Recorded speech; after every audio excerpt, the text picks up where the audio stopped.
உங்கள் கேள்வியிலே பதில் இருக்குது. அதான் பாஜக அரசு. அவர்கள் செய்த தவறுகளை அவர்கள் அப்படியே மூடி மறைக்க பார்ப்பார்கள். ஒன்றும் இல்லை, ஒரு மனநிலை சிதைக்கப்பட்ட மனிதர் இங்கே இப்போ பிளாட்ஃபார்மில் ஒரு பெட்ரோலை பாட்டிலில் உடைச்சார். அதற்கு தமிழக முதல்வர் ராஜினாமா செய்ய வேண்டும், சட்டம் ஒழுங்கு கெட்டுவிட்டது, ஐயோ ஐயோன்னு கத்துனாங்க.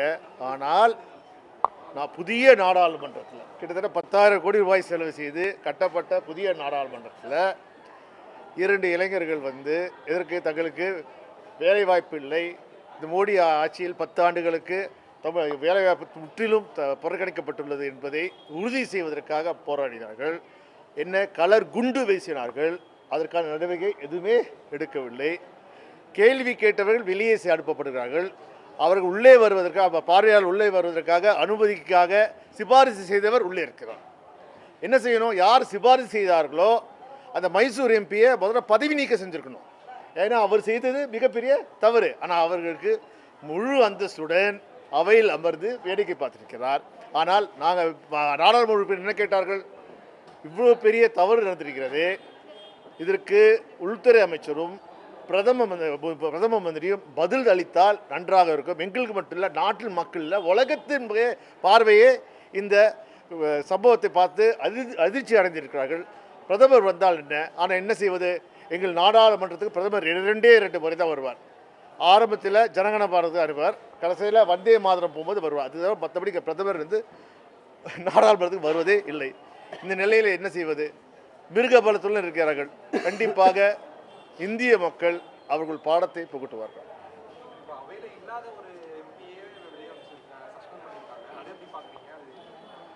அதாவது இதே தெரியுதுல்ல, நீங்கள் என்ன கேட்டீங்க? ஒரு நாடாளுமன்றத்தில் ஒரு சம்பவம் நடக்குது. என்ன சம்பவம் நடக்குது?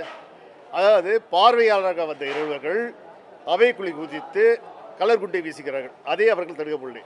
பிறகு என்ன செய்கிறார்கள்? நாடாளுமன்றத்துக்கு வராத திமுக உறுப்பினர், சேலத்து நாடாளுமன்ற உறுப்பினர் திரு பார்த்திபன் அங்கே அன்னைக்கு லீவு ஆப்சென்ட், அவர் பேரை சொல்கிறார்கள். அப்படி என்றால் எவ்வாறு நாடாளுமன்றம் செயல்படுகிறது என்பது இதற்கு சிறந்த உதாரணம்.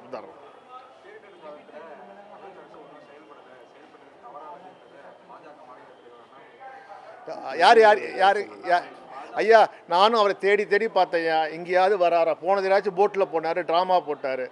இந்த முறை பேரிடர் தான், ஏற்றுக்கொள்ளுங்கள். ஆனால் ஒவ்வொரு திமுக அமைச்சரும், ஒவ்வொரு முதலமைச்சர் உட்பட அனைவருமே களத்தில் இருந்தோம். அது மட்டும் இப்போ நீங்கள் பார்க்குறீங்களா, டெய்லி இங்கே தான் வரீங்க. ஒவ்வொரு பாருங்க, எங்கள் சேகர்பாபு வட சென்னை ஃபுல்லாக சுற்றிட்டு இருக்கார். மேயர் அம்மா அவங்க பணியே அவங்க செஞ்சுட்டு இருக்காங்க. நாடாளுமன்ற மத்திய சென்னை என் பகுதியில் அவருக்கு பாதிக்கப்பட்ட இடத்துல அதை சொல்கிறோம். ஒவ்வொரு நாடாளுமன்ற உறுப்பினரும் சென்னையும் மற்ற 3 மாவட்டங்களை மாவட்டத்தை சேர்ந்த நாடாளுமன்ற உறுப்பினர்கள் மற்றும் சட்டமன்ற உறுப்பினர்கள், மக்களாட்சி உள்ளாட்சி உறுப்பினர் அனைவரும் அவர்கள் பணியை சிறப்பாக செய்தார்கள். குறை இருந்தால் சொல்லுங்கள், நான் குறை சொல்கிறதுக்கு இல்லையே உங்களால்.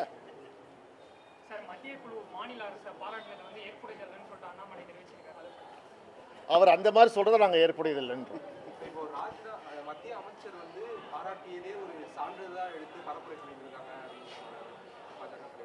ஏங்க அது அவர் நாங்கள் பாருங்க, அதாவது எங்கே போனார்?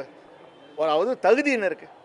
இந்த மழை வெள்ளத்தில் பாஜக மாநில தலைவர் அண்ணாமலை எங்கே சென்றார்? எங்கே ஓடி ஒளிந்தார்? சொல்லுங்க. காணவில்லையே. அவர் சொல்றது எடுத்துக்கலாமா? நாங்கள் எங்கேயுமே பார்க்கல. ஸ்டண்ட் அடிக்கலையே.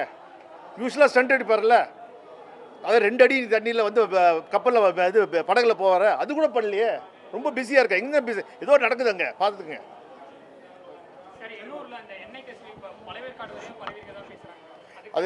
அது எண்ணெய் கசிவு மிகவும் கொடுமையான சம்பவம். இதற்கு சிபிசிஎல் முழு பொறுப்பு என்று உயர்நீதிமன்றமே சொல்லியிருக்கிறது.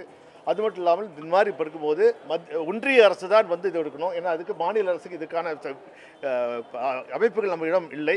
ஆனால் இப்போ கப்பல் இருக்கின்றாங்க. மும்பையில் ஒரு கப்பல் சேர்ற வெகு விரைவிலே அதை கசிவை எடுப்பதற்கான முயற்சிகள் அடுத்தனையும் எடுத்துக்கொண்டிருக்கோம். சிறப்பாக செல்கிறது. எந்த பிரச்சனையும் இருக்காது. பாதிக்கப்பட்ட அனைவர்களுக்கும், அனைத்து ரேஷன் கார்டுகளுக்கும் கண்டிப்பாக வரும். இல்லை, எந்த குழப்பமும் இல்லை. குழப்பம் செய்வதற்காக சிலர் துடிப்பார்கள். அதற்கு ஒருபோதும் அனுமதிக்க மாட்டோம்.